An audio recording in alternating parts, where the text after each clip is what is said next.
right, so now we have the verses. All right, the verse is mostly just around an E minor 7 chord. Cool. And the technically the first beat is a rest. 1, 2. So you come in on 2. All right. And then so like 2, 3, and 4, and.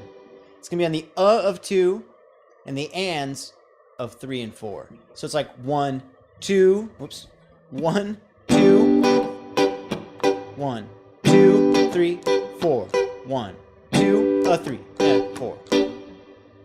Cool. So you can if you're playing without a bass player, you can fill in beat 1 with that low E if you want.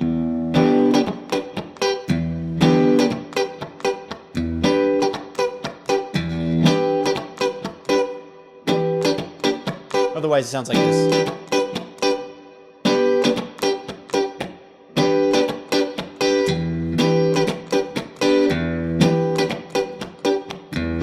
Or like that, what it is. I like, because this is a little too boring. You go 1, 2, 3, 4, 1, 2. So maybe it's nice to syncopate that 1 a little. Maybe put on like, maybe on and or something. You know, and just kind of mix it up between those. And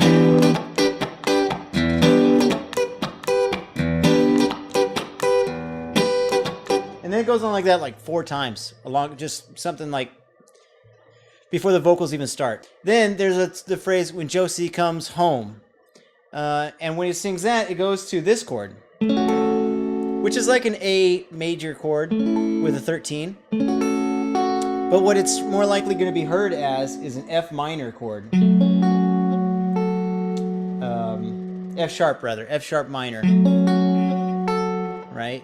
So it's like a first inversion. Your ring finger on the 7th fret of the D string, middle finger on the 6th fret of the G, pinky on the 7th fret of the B, index finger on the 5th fret of the high E.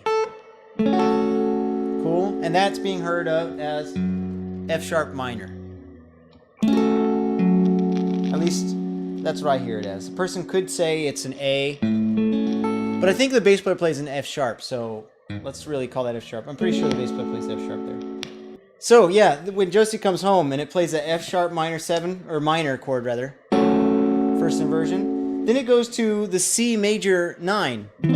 Same shape as before, just having it had here, or here, now we have it here. Alright, so that's going to be on the 7th fret. Yep. 7, 10, 7, 8, 7. Alright.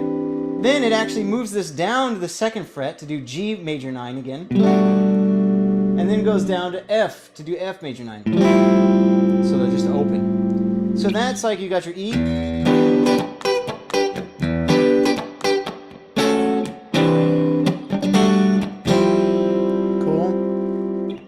F sharp minor, C major 9, G major 9, F major 9. Then it goes back.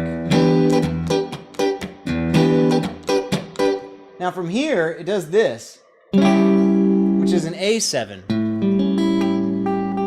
Right? And the voicing being used here is going to be just like your dominant chord, but the high note is going to be the 7 as well. I think it does 2 measures there. And after that, you have that C major 9 again. Now here it's going to go to a G major 9 and F major 9, but the voicing is going to be different. Instead of this, which you could do, right? But instead it's going to do this. And so this voicing for G major 9 is starting from the root, D string, 5th fret, and then the 7th fret of the G and B, and the 9 is up here, the 5th fret of the high E. So that's G major 9, and then down here, F major 9. All right. So as where the first break, I'll call them little breaks, like you've got this. Right. The first break goes.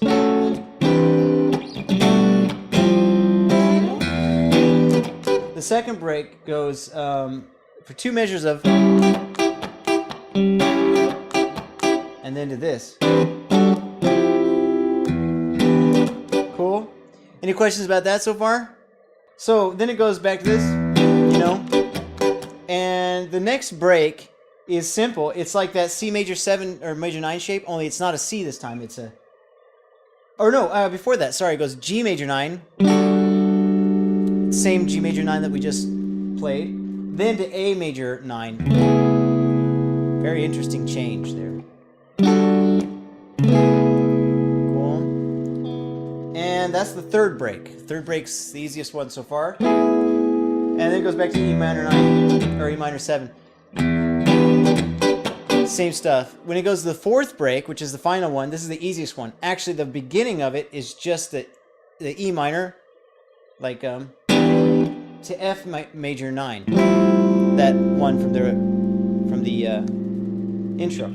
So this is just like you're doing your groove.